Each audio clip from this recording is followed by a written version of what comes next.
Hi అండి, అందరు ఎలా ఉన్నారు? బాగున్నారా? Welcome back to our channel. ఈరోజు మన రెసిపీ వచ్చేసి సొరకాయ పెసరపప్పు ఫ్రై అండి.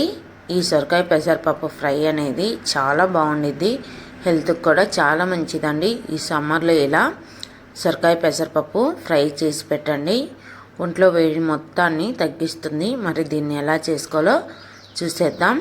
ముందుగా ఒక పావు కప్పు వరకు పెసరపప్పు ఇలా నానబెట్టుకోండి, శుభ్రంగా క్లీన్ చేసుకొని.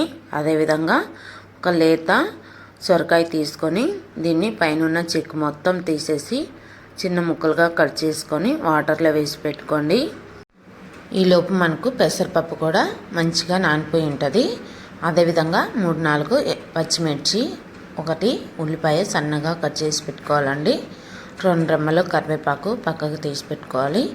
ఇప్పుడు ఒక బాండి పెట్టుకొని దీంట్లో 3 టేబుల్ స్పూన్ల వరకు ఆయిల్ వేసుకోవాలి. ఆయిల్ అనేది వేడైన తర్వాత ఇప్పుడు 1 టేబుల్ స్పూన్ వరకు పోపు దినుసులన్నీ వేసుకోవాలండి. ఈ పోపు మొత్తం కాస్త మంచిగా దోరగా వేగిపోయిన తర్వాత ఇప్పుడు సన్నగా కట్ చేసి పెట్టుకున్న ఉల్లిపాయ ముక్కలు కూడా వేసుకోవాలి. ఇవి పచ్చివాసన పోయేంత వరకు వేపుకోవాలండి. ఇలా మంచి కలర్ వచ్చేంత వరకు వేపుకున్న తర్వాత ఇప్పుడు పచ్చిమిర్చి ముక్కలు, అదేవిధంగా కరివేపాకు కూడా వేసుకొని ఒకసారి కలుపుకోవాలి. ఇలా ఫ్రై అయిన తర్వాత ఇప్పుడు 2 ఎండుమిర్చి ముక్కలు కూడా వేసుకోవాలి. వీటిని కూడా కాస్త ఫ్రై చేసుకోవాలి. ఇప్పుడు మనం ముందుగా నానబెట్టుకున్న పెసరపప్పు కూడా వేసుకోవాలి. ఈ పెసరపప్పు అనేది మనకు ఎక్కువ నానాల్సిన అవసరం లేదండి, లైట్గా నానిపోతే సరిపోతుంది. వీటిని వేసుకొని ఆయిల్లో వీటిని కూడా కాస్త ఫ్రై చేసుకోవాలి. ఇలా కాస్త ఫ్రై అయిన తర్వాత ఇప్పుడు మనం ముందుగా కట్ చేసి పెట్టుకున్న సొరకాయ ముక్కలు కూడా వేసుకోవాలి.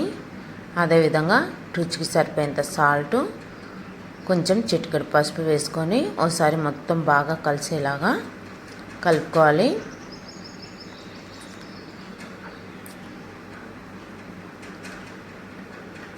ఈ విధంగా మనం మంచిగా కలుపుకున్న తర్వాత ఇప్పుడు మూత పెట్టేసి ఒక 3 to 4 మినిట్స్ వరకు ఉడికించుకోవాలి.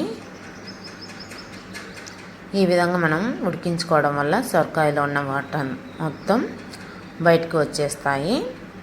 ఇప్పుడు ఒకసారి మధ్య మధ్యలో కలుపుతూ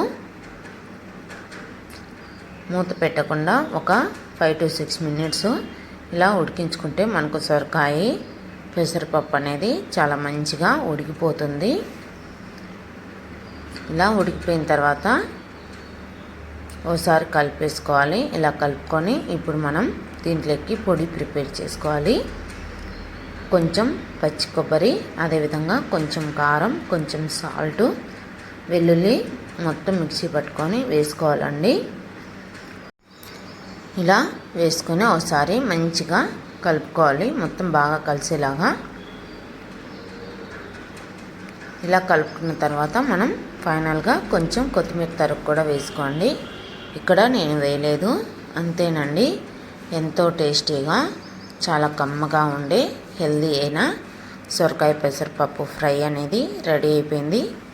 మరి ఈ రెసిపీ మీకు నచ్చినట్లయితే లైక్ చేయండి, షేర్ చేయండి, తప్పకుండా మన ఛానల్ని సబ్స్క్రైబ్ చేసుకోండి. ఎలా ఉందో కామెంట్ బాక్స్లో కామెంట్